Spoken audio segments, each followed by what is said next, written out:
Hope you all can see us. We've got the long view camera. And I really appreciate you investing your time on this important and subject matter brought to you by the Legal Affairs Committee. And I am pleased, I'm Liz, for those of you who don't know me, I'm Liz, CEO of AmCham Abu Dhabi.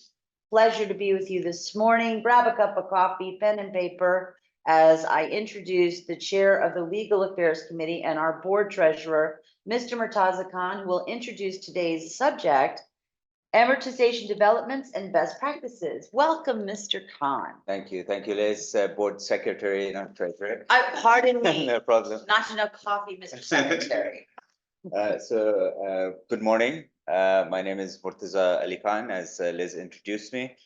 I'm a managing partner with Fragomen in the Middle East and Africa region, based out of our Dubai office and in the region more generally.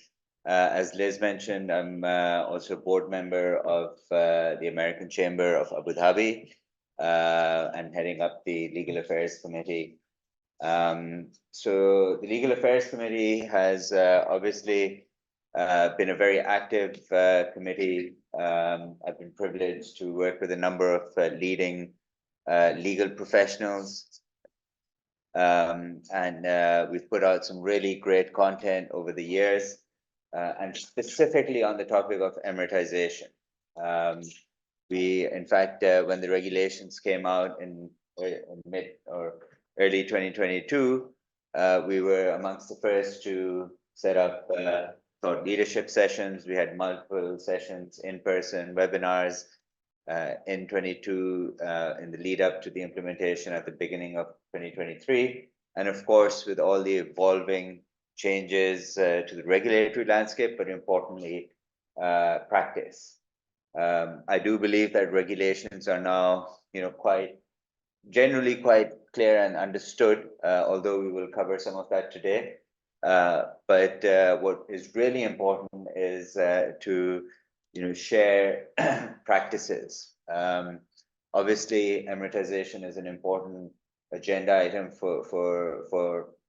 from a government perspective. The UAE national population is increasing. It's a young population.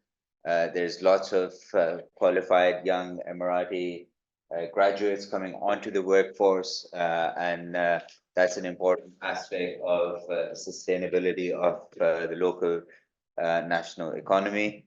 But obviously, from an employer perspective, that also has to be balanced against the need for the right talent, skills, expertise, experience as well. So we're somewhere in that transition phase of bridging those gaps as well. So this is where we come together and we share some of the challenges and how we've approached them, how we've solved them, and also look at what's outstanding and how we can also engage at some level with government separately as well. Around continuing to work together on these challenges. So without further ado, I'm going to introduce the moderator for today, Charles Laubach, who's a senior partner at Afridi and Angel, also a member of the board of the American Chamber in Abu Dhabi, in fact, a pillar of AmCham Abu Dhabi. So with that, over to you, Charles, to take it forward. Thanks, Murtaza. Thank you all for being with us today. I really appreciate it. I mean, I might be the only lawyer in the room. Everyone else is an HR person, right? Or head of our human resources and personnel. So that's actually, we're going to have people, I hope, learning and sharing with us their experiences in real life at the front, in the trenches, as it were. Charles, can I interrupt? I just want to make sure, all of you online, can you hear us clearly? Anyone just indicate in the chat box if you cannot hear us clearly. We in the room will speak enunciating so that you can. We have 3 speakers in the room, but if you cannot, please do indicate it in the chat box for a mic check. Thank you, Mr. Lobach. Sure, no problem. Does anyone have a problem now with us? Well, I'll continue anyway. Yes, sir. We're going to have, of course, time for questions and answers. And what I think I'd like you to do is those of you who are online or by Zoom, send your questions using the chat function. And we'll try and save some time towards the end of this seminar and address everyone's questions the best we can. But I'd like to get right into it now. And you know, sorry, just one last. We are recording this, but we do want to have a frank discussion. So don't worry about, you know, we're all friends here. So if any real issues that they're facing you, don't hesitate to raise. We have three panelists with us today to talk about the experiences they're having with Emiratization. I'm going to start by introducing Shoaib Khalili. Now, Shoaib's company, Fragomen Mobility, they move people around the world into and out of the UAE. And so, again, they handle a lot of the issues, including Emiratization, that all of us are dealing with. Shoaib himself is an immigration manager at Fragomen's Dubai office. He has over a decade of experience advising clients, from national governments to startups and large corporations. He manages the UAE and Middle East, North Africa, immigration processes, develops and implements reliable, efficient, pragmatic, and sustainable immigration programs regionally. One of his focuses is to help startups scale internationally. Shoaib advises clients across a diverse range of industries, including banking and finance, oil and gas, information technology, media, defense, and consulting. Before joining Fragomen, Shoaib led regionally significant national projects for an international financial institution in the development sector, as well as the energy sector in the Middle East. He speaks English and Ravani say we're the boss thing. So here we go. Shoaib, over to you. Thank you. Impressive, Charles. I never am surprised by the talents of Charles Novak. But thank you so much for the introduction, and it's a pleasure to be here amongst friends to discuss a very important conversation. Carry on. Yeah, okay. All yours. So I'll kick off the panel and address, I think, just some of the more fundamentals before we go into you know, some more discussion items, so that we're all on a similar page when it comes to Emiratization. So as we understand, Emiratization in its current form actually kicked off in 2022, May of 2022, when the Emiratization strategy was announced, and it was an incremental approach to Emiratization, where the private sector, especially those in the mainland, were asked to hit targets within a time frame. And this was important because this was a departure from the encouraging people to hire Emiratis that we were seeing over the last decade in different ways, shapes, and forms.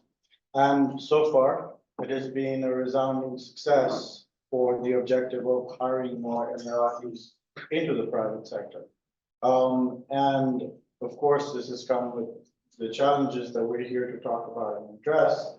But from a targets perspective, from a government perspective, from an objective perspective, they have hit, you know, about 70 to 80,000, and the numbers keep growing, Emiratis that have newly joined in the private sector, numbers before which were unable to meet. So as in its current form, we understand that from 2022 until 2026, private sector employers in the mainland specifically have a target of incrementally 2% every year, where by the end of 2026, they're expected the amortization to be 10% on top of what it was on 2022. If private sector employers had a large national amongst their population, prior to that, that population wouldn't be counted because it was an additional percentage on top. But we know that now we're 2 years in, all those surprises were more in 2020. So where are we right now? So currently we've again seen an expansion last year where they have announced an expansion as it currently is set up in order to qualify for the amortization target. You need to be registered in the mainland, either Abu Dhabi, Dubai, the other Emirates, and you need to have a minimum population of 50 and above. for amortization to be triggered for you. And this is all governed under the Ministry of Human Resources and Amortization. Last year, there was an expansion of the amortization targets because it's working so well. And they've identified 14 additional industries or subsectors whereby employees, which if they have employees from 20 to 49, the employees would also be targeted starting from Jan of this year. So we've just had about a month of that new expansion. And the industries are very, varied. The 14 industries and their subsectors range from professional services to technical services, hospitality, construction. So they're looking at a broad spectrum of industries. Specifically, as you understand, when the Ministry of Human Resources and Amortization are going to select companies within those industries. So not everyone who is in that industry may be selected, but it will be the Mohre's decision who would be. And some of the factors that they're looking at in order to make that decision might be geographic location of the office, the trend for that industry, is it trending really well, the demand for those skills or the demand within the Emiratis to work in those areas and industries. And that's how they're going to, make their decision to impose amortization target for that expanded. So what is the target if you fall under from the 20 to 49? So for 2024, it is to hire one additional Emirati national, and in 2025 is to hire one more. So the regime is slightly different for the one that we've already talked about, which is the 50 and above in companies. So in respect to the free zones, currently the free zones are not, not required to follow amortization. But from our discussions with free zones and the Free Zone Council, we understand that they're under immense pressure from the federal government in order to do more for amortization. And currently, a lot of free zones in the UAE are actively setting up talent programs or talent pools, whereby employers in the free zone have ready access to Emirati nationals, and they're encouraged to hire them as part of their talent acquisition strategy. So as we currently said, free zones are not, if you're registered in a free zone, you don't currently have to hire Emirati nationals, but you're very encouraged to do so. If you're in the mainland of Dubai or Abu Dhabi, if you're above 50 or have been above 50 for some time, this is a well-known, area for you to tackle and to deal with. So those are kind of the basics of amortization as we see it. What has happened last year is also they have the 2% target, they've broken it down further. So they have given 6 months. So for the first, they've broken it down. So every 6 months, it will be 1%. So instead of having 2% for the entire year, it's broken down even further to 1%, 1%. This helps people plan better. As you know, if you have to do something by the end of the year, it probably takes the end of the year to do it. So in their wisdom, they've broken it down into 6 months. And that's how it gets triggered. So when you run your amortization percentages, or you want to check your amortization rate, you need to be wary of that change, because the fines also or the contributions that they impose are similarly triggered as well. So foreshadowing a little bit, but in terms of what have we seen 2 years in to amortization from the Mohre in terms of the penalties or that they have imposed, or the measures that they have in order to encourage and discipline those who are being non-compliant.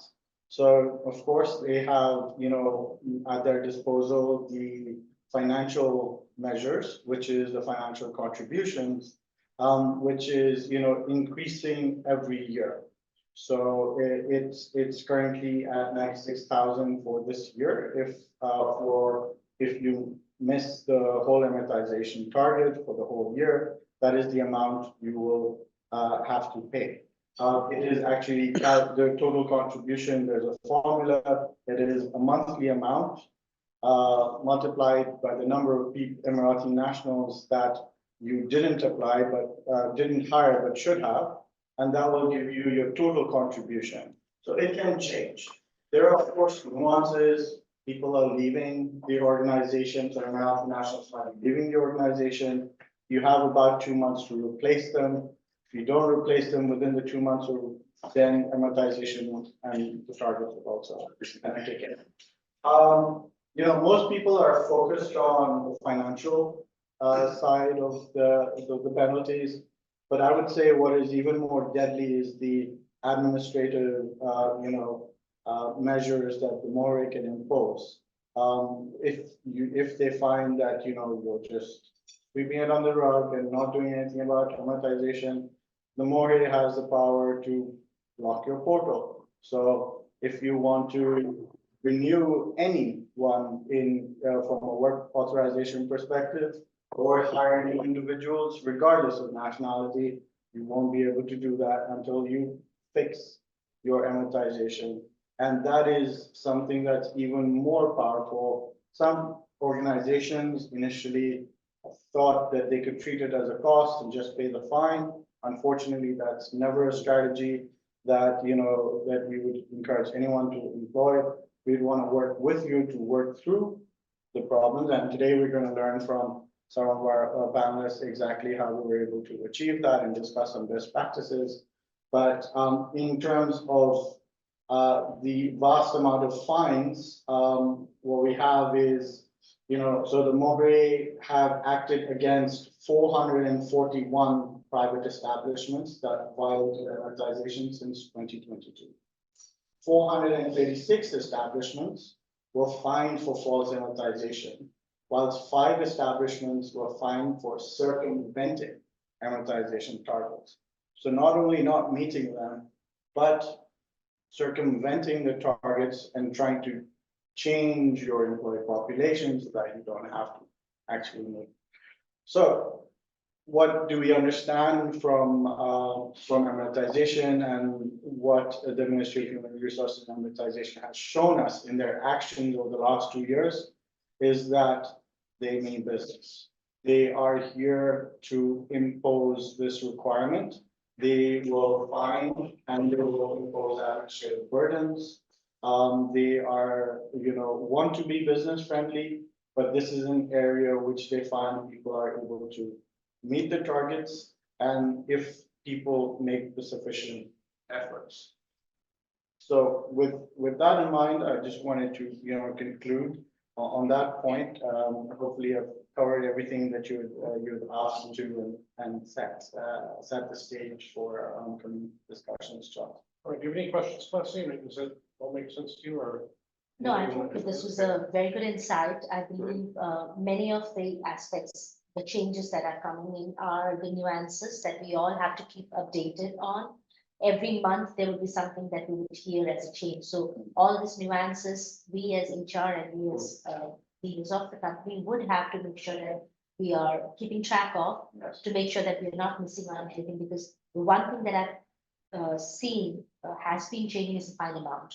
From the time from 2022, somewhere from 6,500, Yes. it has gone up to 96,000 Yes. at a different range with different bifurcations for EM, etc. So I believe we have to be up and understanding how and what things are changing, Mhm. which I believe is what I'm getting from the initial insight that we got from you. So thank you. This really helps us understand. Of course, from industry to industry and from businesses to businesses, it varies, and how we are targeting what we have targeted. So I would surely be sharing some insight into how we were successful, but yeah, that's where we are. Yeah, I will introduce you shortly, Leslie. Sorry about jumping on right there. But so 96,000, is that's if you fail to hit any of your targets, that's the annual amount? Yeah, that is, Yeah. so how would, so there are two different amounts. So one would be depending on your category. If you're below 50, and you're between the 20 to 50, that's 96, and then it goes up next year. But how it was essentially structured was that from 2023 was 6,000, and then every year, 6,000 per month per employee that you didn't hire. So every year it goes up by 1,000 per month. So that's where the increment comes up, and it will go up, next year it will be even more, and it goes up to, I think, 10,000. Yeah, per- by 2025, the expectation is around 108,000 and more, and it can even go up to 500,000, is what is estimated. Yeah, that's on top of Top of any other fines that they want to impose on you. I think we have a question. Yeah, excuse me, just to be clear, really, on this percentages that you're talking about, are you required really to increase by 1% or, every year, although you are above the target that's set by the MOHRE, you still have to do that? Because really, I noticed that, I've been getting reports, every week really from the MOHRE, and we are now exactly 40%, Emiratis really, and they're still asking us, between now and June to hire one more, and between June and December, another one, or we will pay 96,000, although we are 40%. Firstly, congratulations on the percentage of nationals. We know it's very difficult to get people to commit to an organization, and I'm sure your organization has done a really great job, and thank you for contributing towards the Emirati nationals and the economy, and in the spirit of inclusion of those that are enablers, that are hosts, to include them in the private sector. And as it was designed, the Emiratization was an incremental percentage. So when they imposed it in 2022, their idea is that it is an incremental percentage increase on top of the Emirati population that you may already hire. I understand for those who are already doing so much, it is an additional burden, but given all your experience hiring Emiratis, hopefully that will prepare you well in, hiring just one or two more, but that's how it's designed. It is an incremental addition on top of your already, so the cutoff for the Emirati national was May of 2022. Before that, any Emirati nationals that you may already have had in your organization would not count towards the additions that you have. So that's the position. We had a panel on this subject maybe a year and a half ago. And one of the people in the room represented a company that was owned by UAE nationals. It's a national company, and they had like 70%, Emiratization already, but they still had to hire new people because of the requirement that kicked in what was it, May 2022. Yeah. So yeah, I guess if you're doing a good job, it doesn't mean you get to sit back and rest. You have to keep on doing a good job. It's it's an important policy of the government. I just have one more question. Sorry, please, sure. So in addition to having your labor power blocked, can the ministry also demote you from category A to category B, category C? They can do that stuff too. That's an excellent question. Yeah, Yes, okay. So what the Ministry of Human Resources and Emiratization has done is that they have incentivized people to meet Emiratization targets. And if you do meet your target, you pay less in government services. If you don't meet your Emiratization targets, then you pay more. The category of the company within the Ministry of Human Resources and Emiratization is not only based on your Emiratization target, although they reward you for that, but it also takes into account several other factors such as diversity, right? Diversity of your population, the nature of the work that you do, that comes into the categorization of your company. And the higher the category, the less fees from a government fee perspective. The lower the category, the more fees that you are paying from. Right. Yeah. And so now the kind of employees you're supposed to hire, is it everybody or is it only like, professional employees? Is there, what's the Yeah. baseline? No? That's a great question. So in terms of your total population, as we understand is written in law, is that they're looking at Emirati nationals, so skilled Emirati nationals.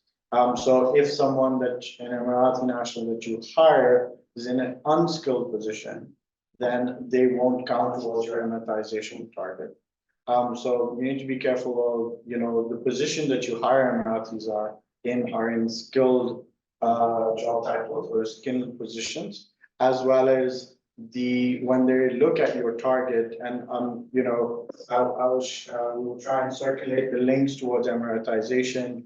I have a 3-part series on how it's calculated, how it impacts people. It really details out everything. But in terms of when you're looking at your amortization ratio, it is also looking at your total skilled population against the skilled Emiratis. Now, although that is how it is written and how we understand it, we do see instances where that part of the calculation isn't fully applied when it comes to amortization. So for example, we know of instances where, entities who may have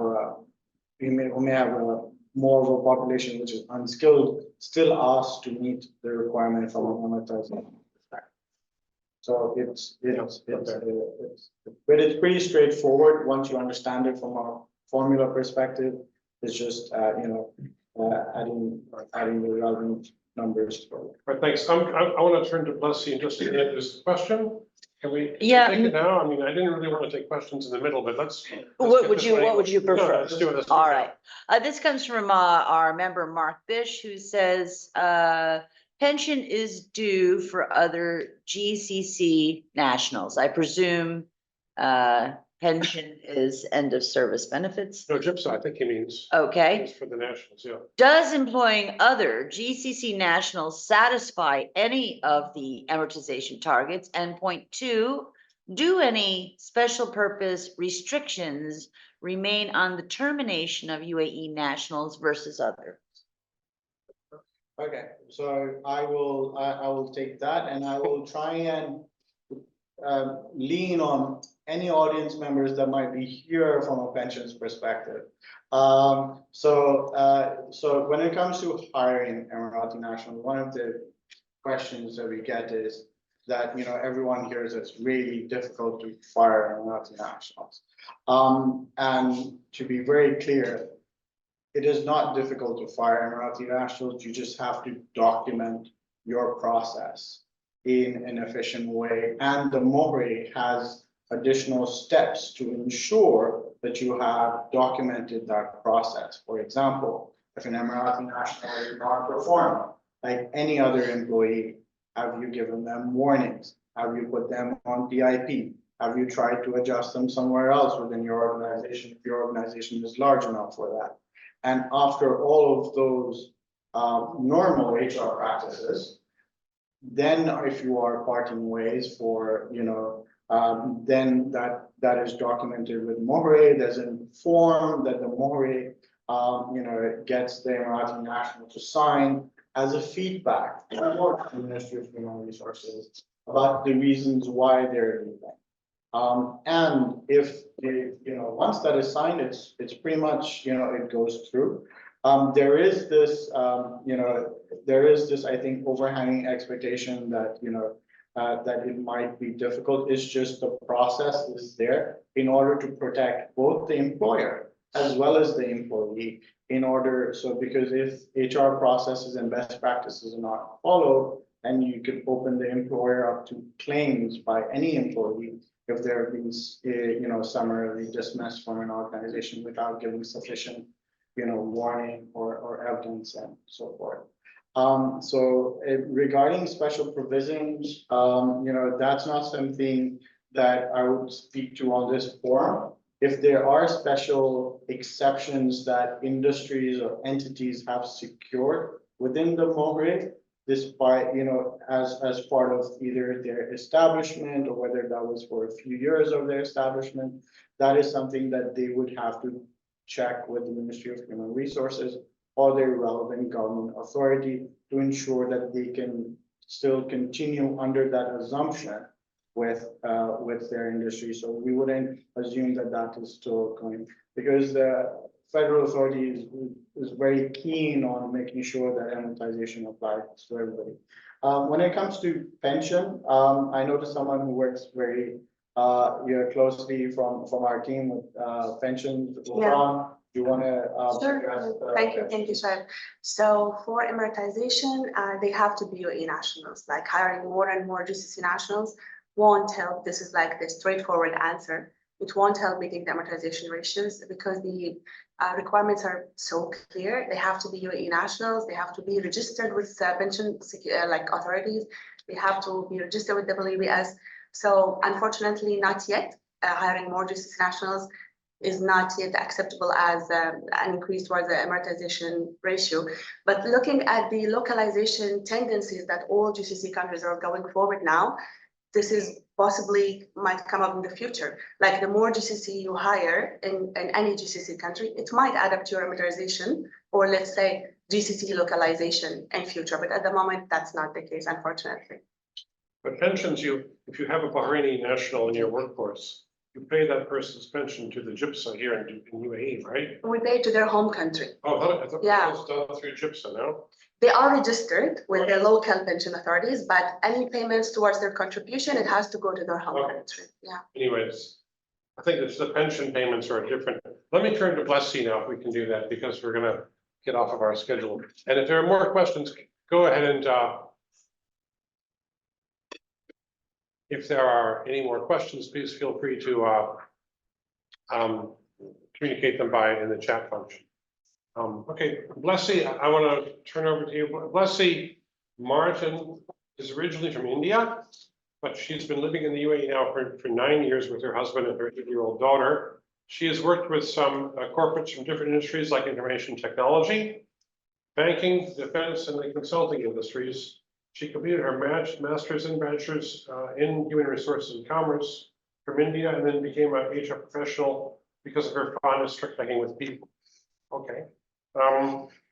She currently manages the HR function for L3 Harris International in Abu Dhabi, which she's held since 2019. And she's learning more from the global mobility of resources for various defense programs. Anyway, Blessy, thank you so much for being with us today. And now please tell us about, I understand L3 Harris has been successful in addressing the amortization requirements that are imposed. Tell us about that. Tell us about your corporate experience. Certainly, I would love to share. Thank you so much, first of all, for having me here. It's a pleasure to be connecting with you all and being able to share the experiences that we've had. I wouldn't say it's just in 2022 that we started this process. We have always had Emirati nationals working with us, even before the entire amortization process started off. So I had the same question as you, sir, that why should we hire more when we already have?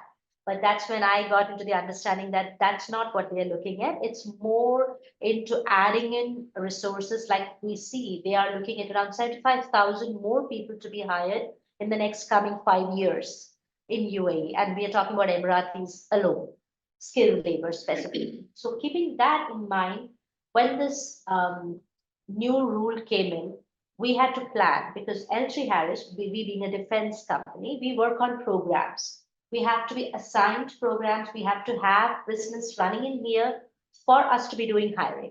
It's not a local company invested by a local, person here who can just bring in as many resources and headcounts as they want. It is more to do with how the program is running, what the program wants, what's the niche skill we are looking at. Based on that is what we're going to do the hiring. So with that in mind, we had to strategize. And again, like I said, it wasn't easy, but we had to strategize. So how do we strategize? Now, as you understand, the industry is into defense. So we would have a lot of niche skills requirement. Specifically, when we are dealing with UAE defense part, there would be a requirement that we are bringing in, we being a parent company from US, there is a lot of experience that they are expecting that we bring in from our parent company. So that itself creates the barrier there that we can't do local hires because we need to have people coming in from US with the US experience to be sharing in here to do the hiring. So there we had to do a plan. So we started doing the planning and trying to understand that what is that we can contribute to have Emiratization seep into our population and contribute to it. So that's when we looked at the intern opportunities that we can start with. By that, what we are doing is we are not just creating a group of population that is going to get trained in the industry that we are in. At the same time, we're creating a pool that would be a succession for the people who will be leaving, who are here on assignment. So that's how we strategize. And from the time we started hearing in 2021 that Emiratization is coming in, we started strategizing. It wasn't very difficult because we are a population of between 50 to 70, 75, which keeps changing to 60 sometimes. So that's the range we are in. So it was easy to have that 2 people, 2 percentage to be met for us. So we started with the internship. So the initial first year, 2022, it was more focused on internship, having people join us, get them trained, get started on programs, and it's fine if they plan to leave because it's internship. They may have bigger goals. Their long-term goals will be different. So our strategy was working out. So even if we had a little bit of attrition from the people who were coming in, we were able to manage that because we were able to bring in another person who would be there for 1 year. We've had consistent people with us for 3 years, 4 years now who haven't left as well. So those were some of the strategies we applied, and it's going good. And we are trying to create sustainable positions in the company, which will stay there. We are looking at how we can localize some of the role, even though we are a program-based company that needs to be working based on the program that we are getting. So those are some of the discussions we've had with leadership team. The senior management team has been very cooperative to create those roles. And that's how we have met each year the 2%, 3% that's needed for us. We have continued to do that. 2022 was successful. We didn't have the 2% or 1% every half of the year to be met, but 2023, come 2023, we had that started up. So we still were able to focus and do that. And we continue to do that. So last year we were able to, every year before June, like for example, now we talk about the 1% that I need to meet before June. We are already in the process, interviews are set, so we should be able to have someone by March. So we are creating again a role that's going to be sustainable. That is not a role that will go away when the program goes away. So that's the kind of combination of roles we are trying to create, I would say in support and in engineering. And we were fortunate that we were able to get, and I would say it's surprising because now the population that's coming up, the graduates that are coming out in UAE, Emirati graduates are amazing. They love aeronauticals, they love artificial intelligence, you name it, and they would be doing nanotechnology and any technology, you name it. Yes, of course, experience is something they will have to get, and that's why we all are here as employers. So that's what we are focusing. We are looking at the attitude. If we find the right attitude, we are hiring them. So yes, we are creating sustainable roles and we are trying to hire. So that's been the strategy for L3 Harris. Some of the challenges, I'm not saying it came out very easy for us. There were a lot of challenges that we had to face. We are facing. One of it definitely is attrition, which I mentioned previously. And that being said, like it's an open forum. We all are going to discuss very frankly what we all face. So definitely one of the challenge has been the military services, national services that the Emiratis have to do. And most of them from graduation wouldn't have done it in the past. So they would be doing it right after they get employed. So it did happen for us in the past, 1 or 2 people who joined us. We did the internship. We started, giving them the salary. They were amazingly getting into the engineering wing when they said, wait a minute, I need to do my military. They did 14 to 18 months of military, and then they come back and wait a minute, I got another job.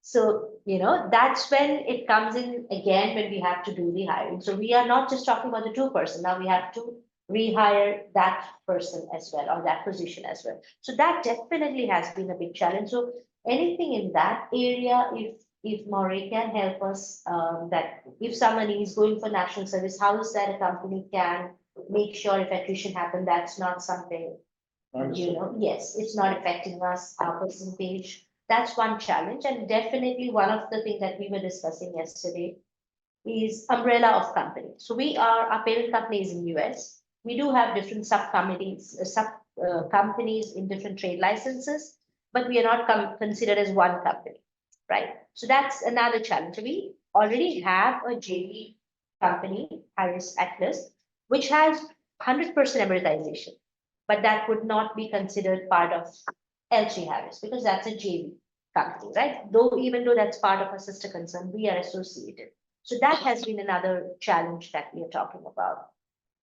And one suggestion probably that we would have is seeing the requirement. There are people who are studying. How about having an opportunity to give a part-time job to an Emirati as well, with paid salary, every option that any employee would get, because UAE has opened up part-time job opportunities. So why not have that also cover the Emiratization percentage? Because that helps. That gives us an opportunity to hire probably 2 people to do part-time and then, meet the requirement at the same time, create a sustainable job that stays for them. So those are some of the insights we have gone through as L3 Harris. We are evolving as UAE is evolving with all the changes that's happening in. So certainly looking forward to it, but at the same time, fingers crossed to see that no further changes happen, that we suddenly come from 2% to 4% where we have to meet that. For a smaller company like us, or of course a larger company in size, but when it comes to creating jobs, it becomes difficult. So we have to have some kind of an understanding of what industry we are in and how much job can be created for our. Yeah, thank you. If I can just pick up on one thing that, so the military service element of it is of significance, because as you are hiring more Emirati nationals, and they are traditionally, employers are targeting young Emiratis, and developing and getting them the necessary expenses for future leadership roles. Military, service is an element that they have to deal with. Fortunately, from a financial perspective, there are mechanisms in place where you can go and recoup some of the salaries that were paid during their military service. But I understand the struggle when someone has disappeared and you have a certain plan for them and you're thinking they're going to be a part of it, and suddenly they're no longer. But it is, on the other side, what we have seen employers who have been fortunate to receive people who have gone through this exercise of military service, they find that the people that they get back who have left for military service have the opportunity to focus and develop themselves for 12 to 18 months. And so they benefit from an accelerated, professional and a trajectory that perhaps would have taken them longer, just in, a normal professional setting from a development perspective. So there are both sides to that. I think it's a valid point to, if someone within your organization is hired and they're now forming military service, then we should definitely have a discussion with Maury to see how those organizations can be supported, because not only are they supporting the Emirati national, but also the nation from military service perspective. It'll be interesting to see the second one from an umbrella of companies. Because that is quite often the case. You might have someone, registered in the free zone or different Emirates, Dubai, Abu Dhabi. Is there anyone else in the room who has similar, or online, if you have similar challenges, please let us know, because we really want to understand, how much it is affecting, our audience, and we can perhaps also speak with Ministry of Human Resources to see how they would particularly deal with that challenge. Well, I mean, the situation Leslie mentioned is that they've got Atlas Harris. Yes. Every labor file is independently subject to these Emiratization requirements. So you can have 4 or 5 sister companies, and each one is subject to the requirement on its own. So you can have a company like your 100% joint venture that's completely compliant. In fact, will be compliant for many years to come probably. Doesn't help the other companies. You've still got, the other companies have still got to do the same thing, but I think having a pipeline of recruits through an internship program, that's a great idea, because you can train them. When they go to military service, they're already trained. You know, they might be engineers, technicians, whatever. And then when they come back into the workforce, they've got the discipline of the military service plus the benefit of an internship from L3 Harris. And, you know, I'm sure they're grateful to you, but they'll work with you anymore. When a person begins military service, does that take them off the head count of MOHRE? Or They does still it still count? stay with us. So they stay with you until the end, and if they come back, they're still on your head count. Yeah, and you can't do anything if they've gone into military service. Like you can't. You We can need to clarify. still do their merit increase, we need to pay their pension, salary, everything. All right, okay, So okay. nothing changes, it's just Okay. that they are there. In fact, we tried hiring people who are already doing military service, and we were not sure if we can do that.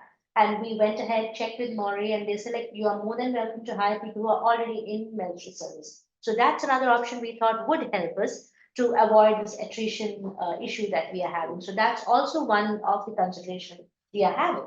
Yeah. Already having a check, tick on the That's, military I love it. services. It's such an out of the box solution to that. We You know, can just just- go hire the people who are already doing military service, so you don't have to deal with that in the future. And you can plan their, onboarding and stuff, so yeah.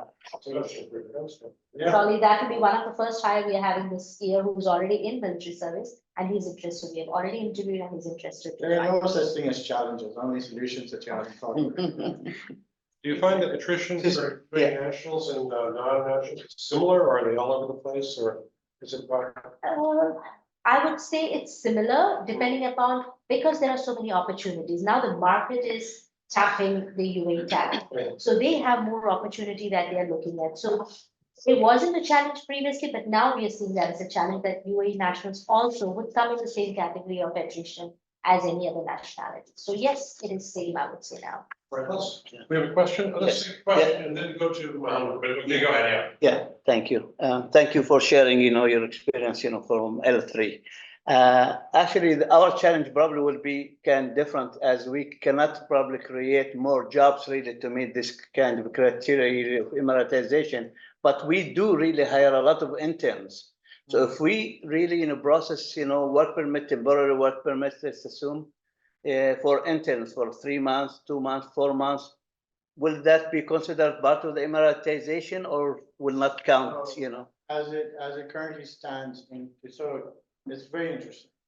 The Mori has specific traineeships or specific programs, which if your internship, now every company that we speak to define internships in different ways.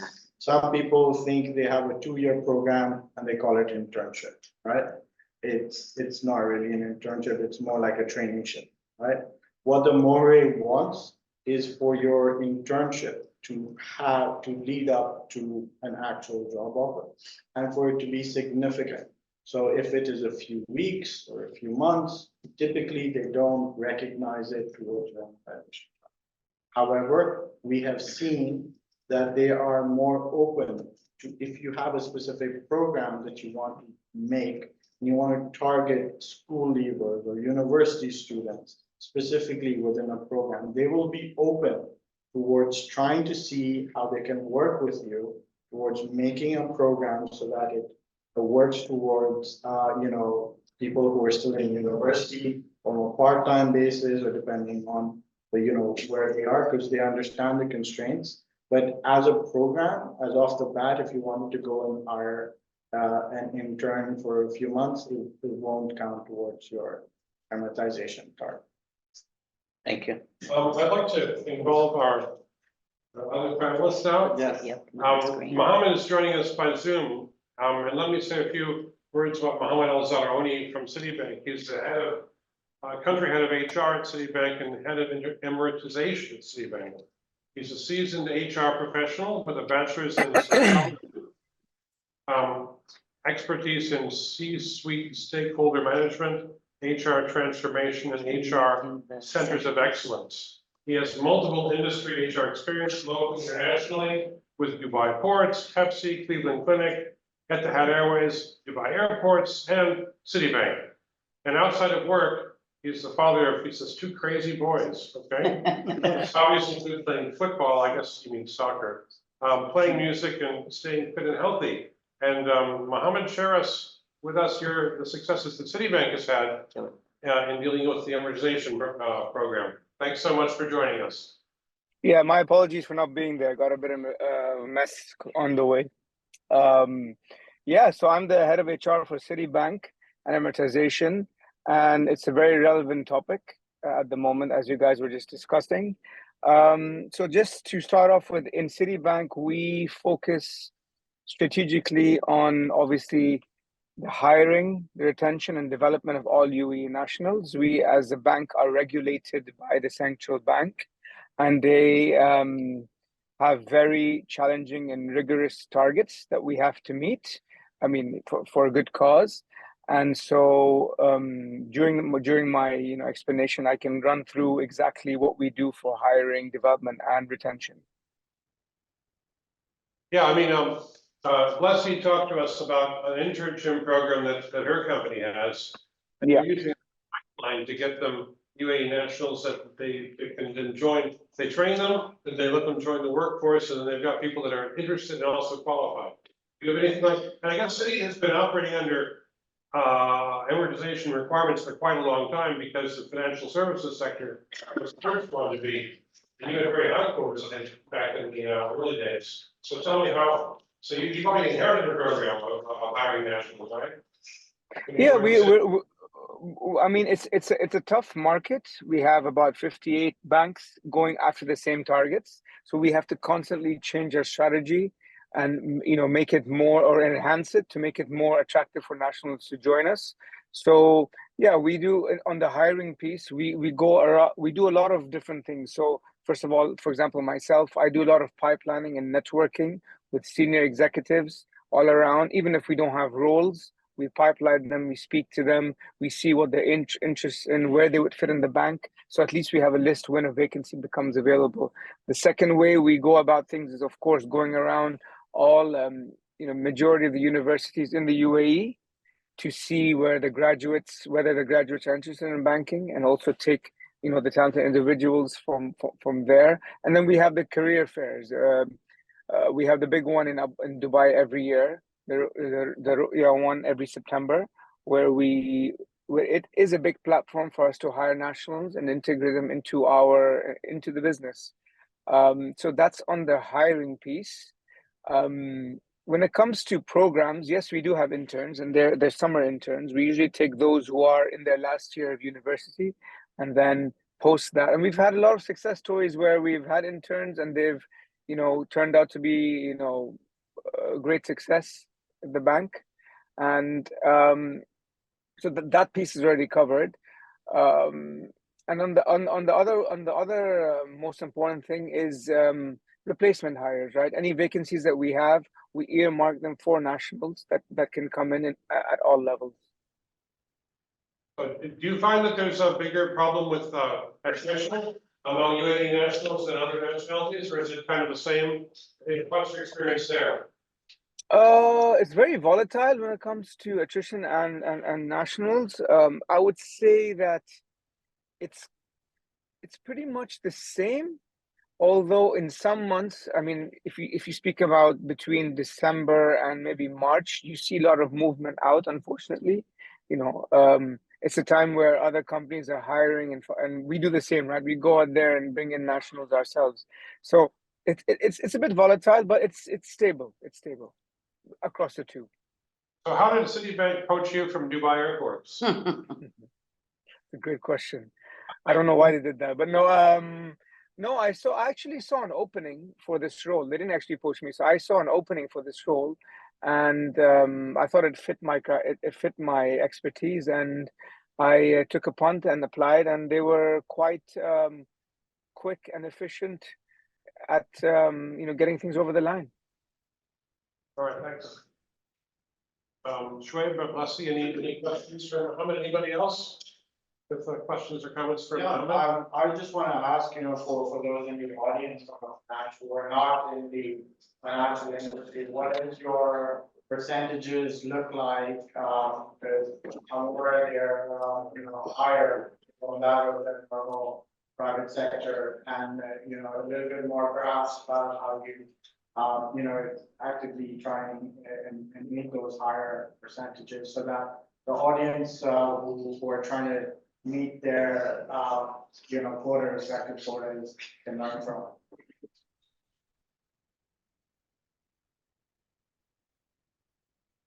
Uh-oh, did you hear that okay, Mohammed? I didn't hear the last part. Sorry.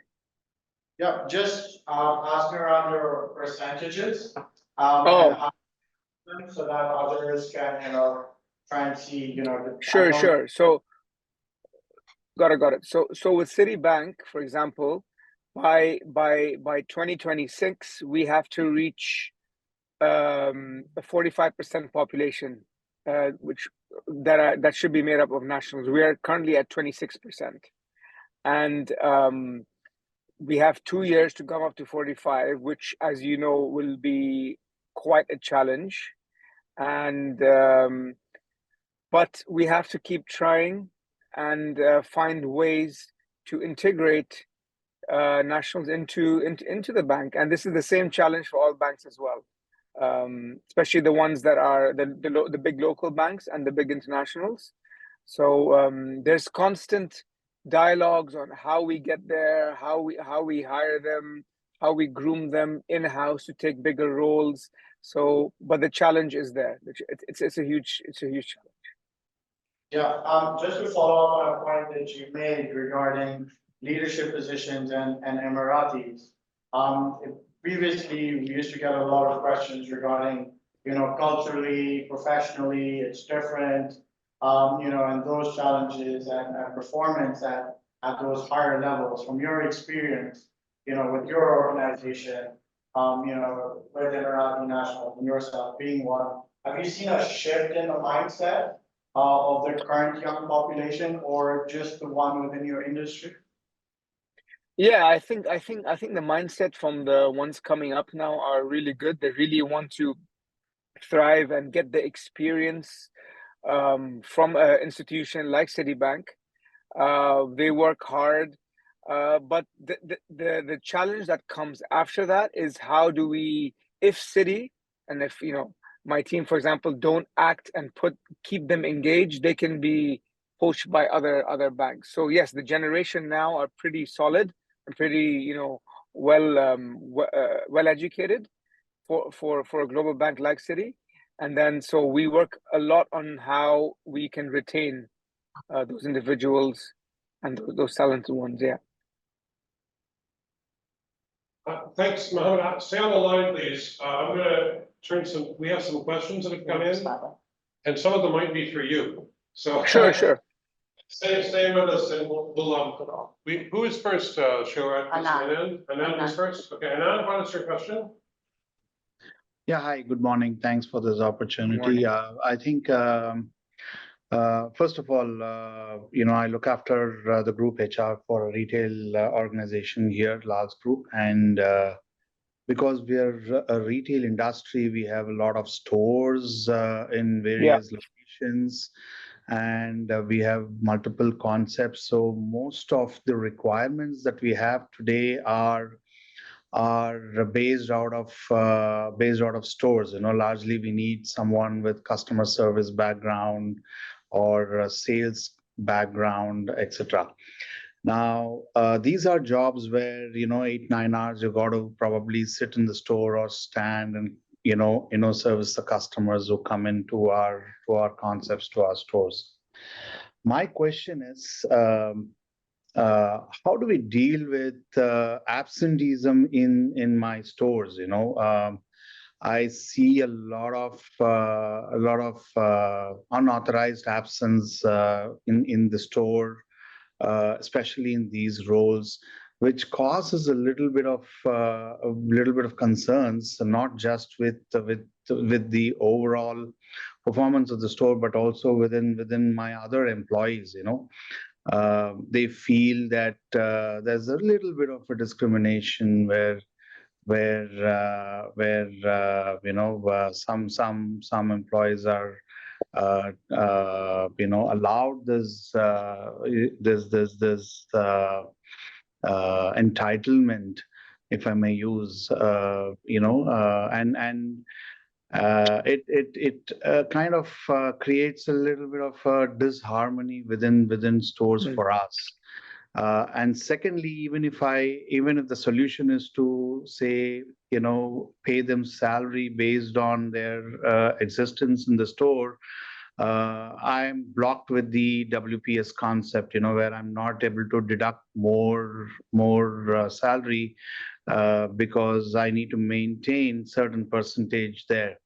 So I'm actually caught in between the devil and the deep sea effect, and that's the unfortunate reality. So directly, my question is, I mean, this is our pain area. Let me say that. I'm sure there will be other retail organizations which faces a similar question, but I'm not reluctant to ask this question. So I'm directly asking this question: how do we deal with absenteeism and ensure that I have a fully functional workforce that follows the policies of organization as well as guidelines of the country from the ministry. And I'm giving, these are people who work in shops, like as sales personnel that are on their feet all day long. That's That's the right. kind of employee you mean, okay. That's right. You want to take that? I can take the WPS element of it, and then I think we'll go to our HR folks, and the panelists. So when it comes to structuring WPS, it's an interesting topic that you have brought up when it comes to, commission structures, or when it comes to discretionary pay and still trying to maintain, WPS. So the element there when you are setting up your WPS is important to understand when you are, hiring the person. If you know that there is a base level that won't change, to ensure that you're structured in a way that that base level is captured. Because WPS, what it's doing is ensuring that the employee doesn't get paid less than what they have agreed to. So that would be one way of looking at it strategically when you hire them. When it comes to deductions or changes of salary downwards, it is frowned upon. However, it has opened up. We have seen that opening up over the pandemic when there were measures put in place by the Memorial, when a lot of entities had to make decisions where they had to reduce costs. So there are mechanisms for you to be able to do that. The essential thing is that it needs to be agreed by both parties. It needs to be agreed by the employer as well as the employee for the reduction. And this would go through similarly with the end of benefits if there are any claims or loans that the employee might have towards the employer takes into consideration. So it's important not to impact your WPS, but it can be done. It just needs to be done in a regulated way. But towards absenteeism, let's. Yeah. You want to comment? Certainly. So Anand, I just want to understand one piece there. Do you have a robust leave management system or a policy or a process in place? If that's the case, any unplanned leave or absenteeism, is it triggering out of the policy, or is it like an exceptional case always? So that would be the first way to tackle this. I won't say we had absenteeism, but we did have a leave process that wasn't defined very well. And that led to many misunderstandings in terms of when we say 30 days of annual leave available for an employee, was 30 working days or 30 calendar days. And UAE law very specifically says it's 30 calendar days. But then the understanding employees had, because weekends were not counted, they just took 30 working days. So that was a big deal for us. So when we started investigating that, we had to come up with a robust written policy and process in place to make sure that's not a misunderstanding. So we went with the understanding that we have 25 working days as a leave. That means you get 30 days of calendar days a year. So that was one thing that we put in place. We made sure we are not having a hourly off process in place, rather than either it's a half a day or a full day. For annual leave or for sick leave, there are specific UAE law in place that states annual leave cannot be taken in less than 15 days or in one go. You can't take 1 day, 2 day, 3 day annual leave, because that's not what UAE legal law supports. That's my understanding. Correct me if I'm wrong, but that's what we usually. But some companies do give 1 day, 2 day as annual leave. But if it is not coming in that category, this is all unplanned leave and you're facing, then I believe there is definitely a process and guideline that needs to put in place, which captures and tackles with this absenteeism with a process that you laid out. And that has to, like Shoaib rightly mentioned, associate with the WPS and a reduction process or guideline that you put in place, which will aggregate and give you a better result. That's what I want. Yeah, I know we have one more question, but to come to the core, one is the discipline area, which you've laid out very well. Yeah. But the core reason towards absenteeism is probably engagement, Engage. right? Of the employee with the team, with the organization, they're aligned to the values of what they're doing. So what can be done to increase, engagement of someone we've seen repeated in instances? It flows from up.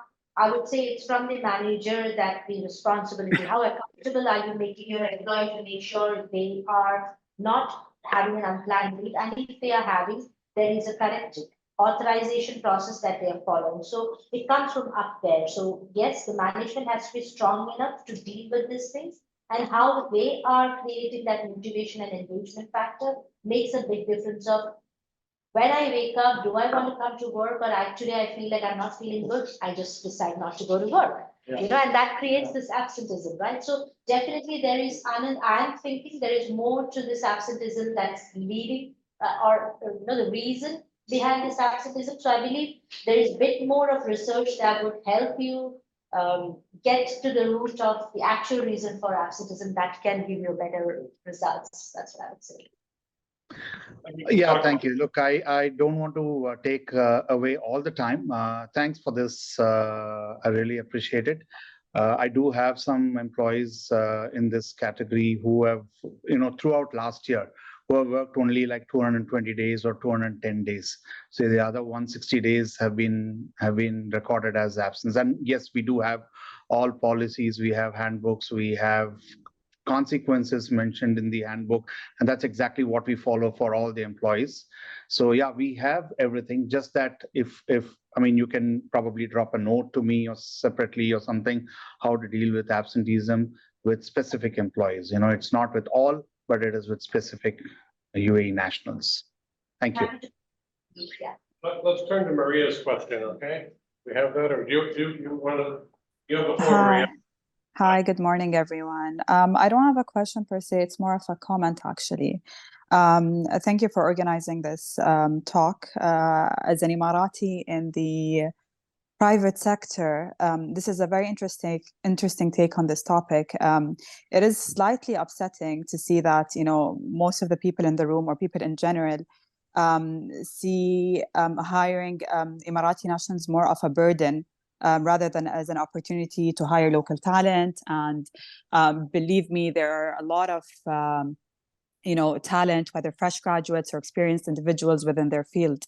As someone who's in the legal sector, in the private practice, in an international firm, we don't see as many Emiratis, especially in partnerships or leadership positions. So there's a huge gap, in various fields, and there are a lot of talented individuals. I think internships, which Bissy brought up, and graduate programs is very helpful. It's something my firm is targeting this as well. It creates work experiences, further opportunities for both, the firms and as well as whether it's students or fresh graduates. But I think also options should be kept wide open to hire fresh graduates for, entry-level positions and train them on the job, just as you would with any other nationality, really. So I really don't think that, this should be seen as a burden, but more as an opportunity and a way to give back to the country by hiring its local talent. Really, that's just my 2 cents on this topic. Thanks. Yeah, Maria, next time we'll do a panel to be on it. Sure. No, because this perspective is welcome. I mean, and like you said, a lot of employers, I think, have viewed this as a burden. But if you look at it properly, you have programs to take advantage of it. It's not a burden at all. It's a way to tap into talent you may not be aware of otherwise. And so that's, quite taken. And if there's a lot of interest about this Emiratization topic generally, we can do this again with additional panelists. And so thank you for your input, Maria. Of course, thank you. Too, and if you can tell me, our firm has always had difficulty recruiting UAE nationals, and it's a challenge. I mean, for us legal consultants, my impression is that lawyers can make a lot more money having their own, advocacy offices, and they don't want to sweat the way we do. But everyone's different. But thanks. That's a really good topic. I think what I want to do is ask Mohammed, Leslie, Shoaib, any further comments to kind of like close things. We're getting it's 9:46. We're getting up to the hour almost. Mohammed, I'll start with you. Any final comments? Yeah, so I think what Maria said is quite relevant as well, and it's a good point. I think we still have that stereotype of having to hire Emiratis. I'm talking about, how to convince businesses to take a punt on an Emirati, even though they might not meet completely all the requirements of a role. It doesn't matter. It's the part where you groom them and you bring them up to speed, whether it's a graduate role or whether it's a senior role. So I think that is another internal challenge that everyone faces still. But we're trying to bridge that we're trying to close that gap. So that's I appreciate what Maria was saying. It was a good comment. Okay. Thanks. So any final comments? Again, adding on to what Maria just mentioned, in fact, 2 of the senior women leadership roles were actually hired by UAE women leaders. One who's leading a government relations, and the other person who's leading an offset program, which is a separate company, as I mentioned, under the umbrella. She has a bigger team than leading, but since it is offset, I'm not mentioning it part of L3 Harris, but we did hire 2 women leaders. And Maria, we are definitely focusing on tapping talents that are available in the market from a senior level as well. Again, based on program requirements, we'll be able to create roles and do it. But I think this was a very, very healthy and good discussion to know more about the insight from different market and industry, what they are going through. Would be happy to join any further sessions. Yeah, oh, good to hear that. So We had an online question from Svetlana. Svetlana, that was addressed, and we will be sending out this broadcast to you as you are an attendee that will address the question of the impact of Emiratization on free zone, so that we don't need to repeat. And I encourage you, if you have further questions, to reach out to our expert, Mr. Shoaib, on this matter. well, we can answer Svetlana's question. I mean, even though I don't mind. Yeah, let me go ahead. So yeah, basically the Emiratization requirement is imposed by the MOHRE. So it's imposed on employers with labor files with MOHRE. So it doesn't yet apply in the free zones, which if you've got 100% UAE national employment in the free zone, you're out of luck. It doesn't get it. But I think there is some discussion between the federal authorities and the free zone authorities on making it apply in the free zones too. So that's a moving target. But right now, no. Your free zone employees are not subject. The workforce is not subject to the Emiratization requirement, and those employees don't count towards satisfying your obligations outside of the free zones. That's the way things are, on February the 1st, 2024. Ask the question again in 6 months. Yeah, See where we are. Go ahead, Shoaib. just to, one thing definitely, I've not spent a lot of time in UAE, but it's coming up to almost a decade now. And there's one thing definitely that I know is going to happen is that things are going to change. Regulations are going to change. Emiratization is probably going to change, as we understand it today. So that's definitely something that we can look forward to. and try and comply and meet with. But just to echo what Maria and Mohammed and Blessy have said, it is an approach that foreign organizations and entities that are working in the UAE need to change a little bit, and the businesses need to understand the sentiments of inclusion in the workplace. And it is really with that spirit of inclusion that we need to look at Emiratization. Because, you know, as you would in any other, you know, Western nation, whether it's North America or other nations, there is this legislation and spirit around inclusion of the, you know, the national population or the original population. And, you know, hailing from the subcontinent, we have a very strong attitude towards people who use our resources and don't pay back. So being in a country that, you know, that we are benefiting from, you know, the laws, the structure, the economy, the safety, I feel very strongly that, you know, from an inclusion perspective, this is, you know, definitely something that as entities, we can take as part of our natural progression and benefit from. But thank you so much for having me, Charles. I appreciate the opportunity. Thank you so much. Thank you for our participants as well. Yeah, I'm just gonna make a few comments to wrap up. I think this is an excellent session. Thank you very much, Charles, and to all the panelists for the insights and the questions. I think one of the things that, you know, for years has we've seen, I've been in the UAE 18 years, and I've seen, you know, some really top Emirati talent, originally more focused on the public sector, semi-government organizations, into, you know, these high-powered roles and being very successful. And it's really refreshing to see that talent now come into the private sector. And I think that change and that change management into the private sector, the private sector also getting kind of very much embracing that into its DNA going forward. I think there will be two challenges. One will be, you know, as the UAE's economy keeps growing, either physically in terms of the actual numbers of individuals that can support the requirements going into workforce, are there enough numbers? And if so, if there are enough, then is it something that has to be looked at an industry level in order to create a longer term sustainable both policy, but also to make sure that, let's say, all industries have the requisite talent, right? We've seen discussions around the medical profession or the wider healthcare profession, but also academia and others that are calling out for just simply not enough in terms of, you know, there being the physical numbers to support the needs of those industries. So I think these things will be policy areas that will evolve years, and we will see some communications come through following this round of Emiratization targets become more, I would say, sophisticated going forward. So watch this space. Of course, as you know, has been mentioned by Charles as well.